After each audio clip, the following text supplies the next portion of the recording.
Last week we spoke to you about the first step in our action plan when dealing with buyers. That being determining your needs, asking you the right questions, and listening to your answers. The second step in the process is making you aware of the different ways you can be represented in a real estate transaction. And depending on the representation you choose, your realtor could be negotiating on behalf of the seller and not you, the buyer. There's essentially two ways that a buyer can choose to be represented. One is with a buyer representation agreement, which has various obligations for both parties, the realtor and the buyer. And the second is a customer service agreement, which has similar obligations, but not to the same extent that a buyer representation agreement has. For instance, with a customer service agreement, the obligations for the realtor are fewer and less than with a buyer representation agreement.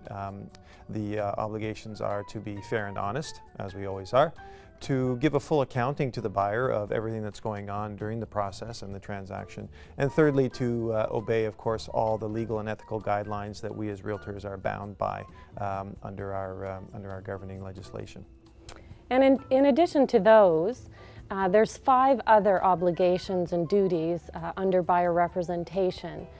Firstly, confidentiality, unlimited loyalty, which means solely working for your best interests, full disclosure of the pertinent facts to do with the property, the neighborhoods, and even the rumors about the property and the neighborhoods, acting as your advocate, and negotiating the best price and the best terms for you, the buyer, solely.